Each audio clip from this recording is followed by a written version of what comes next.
سوال ہے جی، کیا ستیلی ماں بھی اسی طرح محرم ہوتی ہے جیسے کہ سگی ماں، یا پھر ستیلی ماں سے بھی پردے والا معاملہ رہے گا؟ ستیلی ماں بھی محرم ہی ہوگی، کیونکہ سورہ النساء کے اندر جو 23 نمبر آیت ہے، یعنی وہ چوتھے پارے کے بالکل اینڈ پہ، وہاں پہ محرمات ابدیہ جو بتائے گئے ہیں، اگر آپ ان کو پڑھیں تو آپ کو پتہ چل جائے گا کہ جن عورتوں کے ساتھ یعنی صحبت کر لے یعنی کسی کا باپ، تو وہ عورت پھر اس بچے کے لیے حرام ہو جاتی ہے، اور اس کا بچہ جس عورت کے ساتھ صحبت کر لے وہ اس کے باپ کے لیے ہمیشہ کے لیے حرام ہو جاتی ہے، چاہے وہ اسے طلاق بھی دیتے۔ رہا پردے والا مسئلہ، تو یہ اب مسئلہ تھوڑا سا یعنی اس کو دیکھنے کی ضرورت ہے۔ محرم تو وہ رہے گی، پردے والا ایشو یہ ہے کہ اگر ایک 60 سال کے بابے نے کسی 20 سال کی لڑکی کے ساتھ شادی کر لی ہے، جو جائز ہے، اور اس کا اپنا بچہ 25 سال کا ہے اور پھر وہ مر جاتا ہے، تو اب وہ کہنے کو تو اس کی ماں ہے لیکن اس سے 5 سال چھوٹی ہے، بالکل صحیح، تو وہ شہوت والا عنصر تو رہتا ہے، تو اس میں پھر اس طریقے سے چہرے کے پردے والا تو ایشو نہیں ہوگا، ظاہر ہم وہ غلوف تو نہیں کریں گے، لیکن آنکھوں کے پردہ والا معاملہ تو ہوگا، وہ والا معاملہ تو پھر کرنا پڑے گا۔ اسی طریقے سے کئی شادی شدہ عورتیں جو مطلب بیوہ ہو جاتی ہیں بڑی عمر میں، ان کی بچیاں جوان ہوتی ہیں، وہ پھر کسی یعنی بوڑھے مرد کے ساتھ یا ان کے ہم عمر مرد کے ساتھ شادی کر لیتے ہیں، تو پھر آپ کو پتہ ہے کئی واقعات پھر ایسے رپورٹ بھی ہوئے ہیں، علماء کے اندر تو بہت سارے رپورٹ ہوئے ہیں، بالکل ٹھیک ہے نا، وہ مجھے نام لینے کی ضرورت نہیں، آپ کو پتہ ہے کتنے کتنے بڑے سکینڈلز باہر آتے ہیں کہ وہ شادی تو ان کی ماں کے ساتھ کرتے ہیں لیکن ان بچیوں کے ساتھ بھی جو معاملات ہوتے ہیں، تو وہ یعنی ایک غیر معمولی جو اللہ تعالیٰ نے یعنی مرد و عورت کا ایک رشتہ رکھا ہوا ہے سیکس کے پوائنٹ آف ویو سے، وہ یعنی بڑا ڈینجرس ہے اس حوالے سے، تو اس میں ان چیزوں کے دیکھنے کی ضرورت بھی ہے۔ پردہ شرعی تو کوئی نہیں ہے، لیکن وہ پھر آپ نے خود فیصلہ کرنا ہے کہ اگر وہ آنسر آ جائے گا پھر پردہ بھی بنے گا یقیناً۔ جس طرح سیدہ عائشہ کا یعنی وہ ہے تو ماں ہے امت کی، وہ والدہ والا چکر تو نہیں ہے جو محرمات ابدیہ والا اس طریقے والی نہیں، لیکن آنری طور پہ وہ ماں تو ہے، لیکن وہ پردہ کرتی تھی صحابہ سے، صحابہ ان سے پردے میں سوال پوچھتے تھے، بالکل ایسے، ٹھیک ہے۔ تو اس ستیلی ماں والے مسئلے میں بھی آپ کو یہ چیز دیکھنے کی ضرورت ہے۔ اگر وہ بوڑھی عورت ہے اور وہ ستیلی ماں ایسی ہے کہ ایک بندے کو اس کی یعنی اس کی ماں بچپن میں فوت ہو گئی، وہ 2-3 سال کا بچہ تھا اور اس کے باپ نے شادی کی، تو بچپن سے اس نے تو اس عورت کو ماں کی حیثیت دیکھا، ظاہر ہے ادھر تو پھر کوئی سوال ہی نہیں پیدا ہوتا نا وہ والا نیگیٹو کوئی سائیکالوجی والا، تو وہ تو ماں کی حیثیت سے ہی دیکھ رہا ہوتا ہے۔ اس طرح لے پالک بچے جو ہوتے ہیں عموماً وہ ماں کی حیثیت سے ہی اس کو دیکھ رہے ہوتے ہیں۔ اور اسی طریقے سے آپ سورہ نور کے اندر دیکھیں نا، جو آپ کے گھر کے ملازمین ہیں جو بچپن سے اس گھر میں پڑے بلے ہوتے ہیں، ان کے ساتھ اللہ تعالیٰ نے پردہ نہیں رکھا ہوا گھر کی عورتوں کا، کیونکہ وہ عورتوں کو اس طریقے سے نیگیٹیولی دیکھ نہیں رہے ہوتے، لیکن ونس جیسے ہی ایسا کوئی معاملہ ہوگا اور رپورٹ ہو جاتا ہے تو وہ مسلمان ہے تو اس کو خود احتیاط کرنی چاہیے، اگر وہ غلام مسلمان ہے اس کو خود احتیاط کرنی چاہیے، اور اگر وہ نہیں کر رہا تو باقی گھر والوں کو دیکھ لینا چاہیے کہ ایسے معاملات، کیونکہ سیکس ڈسپلن اسلام میں یعنی میں پرسنلی اپنے بھائیوں کو بھی کہتا ہوں، اور میں اس معاملے میں بہت غلوف کرتا ہوں لوگوں کی نظر میں، حالانکہ میں غلوف نہیں کر رہا، غلوف تو آپ دیکھ لیں، اگر آپ نے اس کو غلوف سمجھنا ہے تو یہ تو حدیث ہے، صحیح بخاری میں نبی علیہ السلام سے جب پوچھا گیا دیور کے بارے میں، آپ نے فرمایا دیور تو موت ہے، دیور بھابھی جس کا پردہ تقریباً امپاسبل ہے جوائنٹ فیملی سسٹم میں، ادھر بھی کہا گیا کم از کم نگاہوں کا پردہ تو رکھنا پڑے گا، تو یہ غلوف اگر اس کو کوئی سمجھتا ہے تو سمجھتا رہے۔ میں انہیں حیا کے معاملے میں بہت زیادہ کانشیس ہوں، اور میں اکثر کہتا ہوں مجھے اسلام کی جو سب سے خوبصورت چیز لگتی ہے نا توحید کے بعد، وہ سیکس ڈسپلن ہے، جو اس نے مجھے اسلام کی طرف اٹریکٹ کیا۔ باقی ورچوز تو سب جگہ ہیں، پوسچرز، عبادات، خدا کو عبادت کرنا، ایک توحید کہ وننس آف گاڈ، صرف اللہ اور کوئی نہیں، اس کے بعد سیکس ڈسپلن اتنی باریکی تک ایڈریس کیا گیا ہے۔ مسئلہ 155 میں نے سیکس کے اوپر 1.5-2 گھنٹے کا ریکارڈ کرایا، جس کے کلپس ملینز آف پیپل نے دیکھے، اس میں بھی میں نے اس طرح کی ساری چیزیں ڈسکس کی، آج میں وہ ڈسکس نہیں کر رہا، لیکن سیکس ڈسپلن اسلام کا، یہ اسلام کی سب سے بڑی خوبصورتی ہے۔ سیکس واقعی اتنا غیر معمولی پورٹنٹ جذبہ ہے، فرائڈ نے ایوی نہیں کہا کہ پہلے نمبر پہ ہے، یہ قرآن بھی سپورٹ کرتا ہے، زُيِّنَ لِلنَّاسِ حُبُّ الشَّهَوَاتِ مِنَ النِّسَاءِ، اللہ نے بھی 7-8 چیزیں گنوائی ہیں، پہلے نمبر پہ عورت گنائی ہے کہ یہ مزین کیا گیا۔ تو جتنا بڑا یہ فتنہ ہے نا اتنا بڑا ڈسپلن چاہیے تھا، اور وہ صرف اسلام کے پاس ہے، اور آپ کو کہیں پہ اتنا بڑا ڈسپلن نظر نہیں آئے گا۔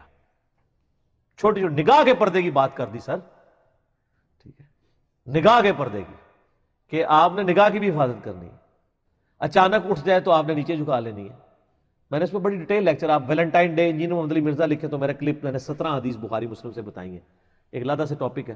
تو یعنی یہ اسلام کی خوبصورتی ہے۔ تو اس طرح کے جو معاملات ستیلی ماں یا اس طرح کا ہو، بلکہ آج کل تو یعنی میں تو چونکہ میڈیا میں صرف خبریں اور یہ ٹاک شوز ہی دیکھتا ہوں، باقی مجھے ادھر ادھر سے چونکہ انٹریکشن رہتا ہے، مجھے خبریں ملتی رہتی ہیں کہ اس طرح کے ٹی وی ڈرامے بھی دکھائے جا رہے ہیں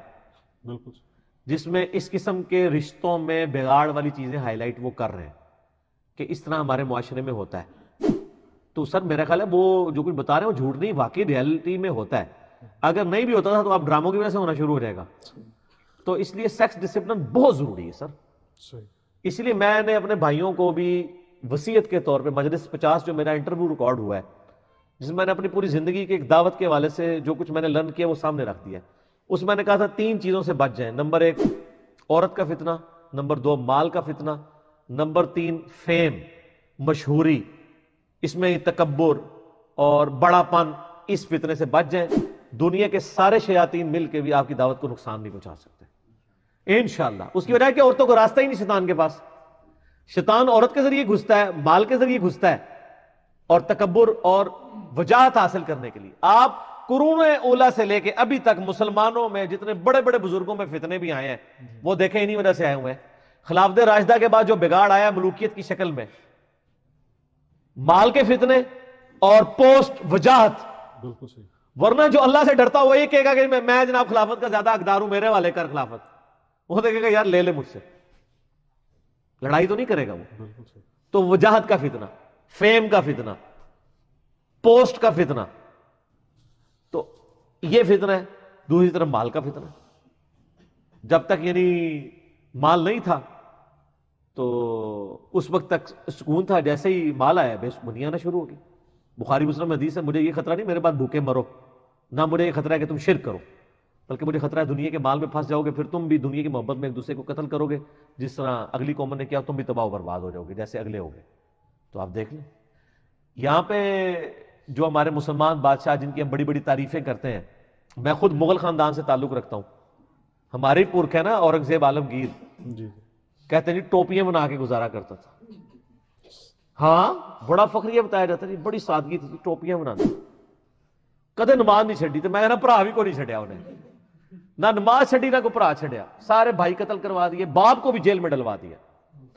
اور مولویوں کو کہانی کرا دی، فتاوی عالمگیریہ لکھوا دیا، 1400 علماء کو بلا کے روٹی پانی دیا، انہوں نے بیٹھ کے فقہ حنفی کی فتاوی عالمگیریہ لکھ دیا۔ اس کی وجہ سے عالمگیر اورنگزیب عالمگیر زندہ کیوں ہے کہ اس کو علماء نے گود میں لے لیا تھا، بلکہ وہ خود علماء کی گود میں بیٹھ گیا تھا جا کے،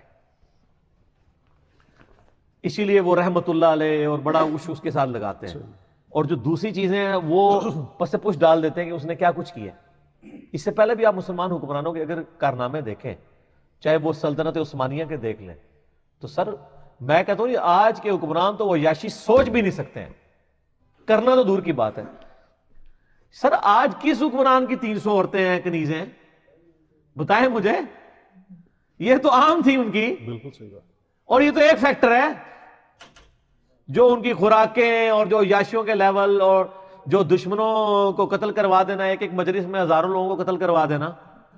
آج آپ پرائم منسٹر کے خلاف کتنے بڑے لوگ بیٹھ بیٹھ کے اینکر جھوٹے الزامات بھی لگاتے ہیں، کیونکہ ظاہر ہمارے پرائم منسٹر صاحب پہلے اپنے مخالفین پہ اپنے زمانے میں بھی لگایا کرتے تھے، صحیح، تو عدلے کا بدلہ ان کے ساتھ ہو رہا ہے، تو لیکن کسی کی گرفتاری کوئی نہیں ہوتی ہے۔ آپ سوچ سکتے ہیں کہ مغلیہ شہنشاہ کوئی ہو یا کوئی سلطنت آٹومانم امپائر کا کوئی شہنشاہ ہو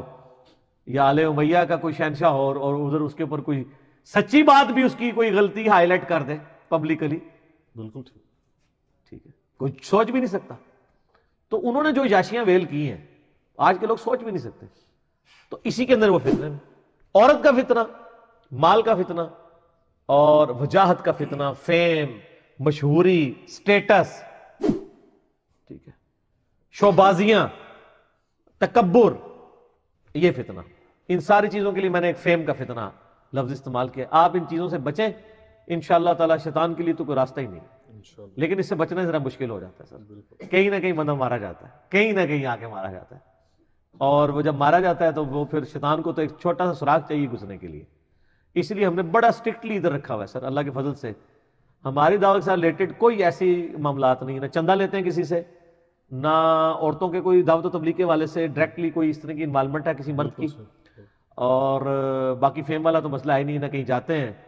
اور کسی کے بلانے پہ بھی نہیں جاتے، خود بھی نہیں جاتے، اور جتنے کو مرضی کرے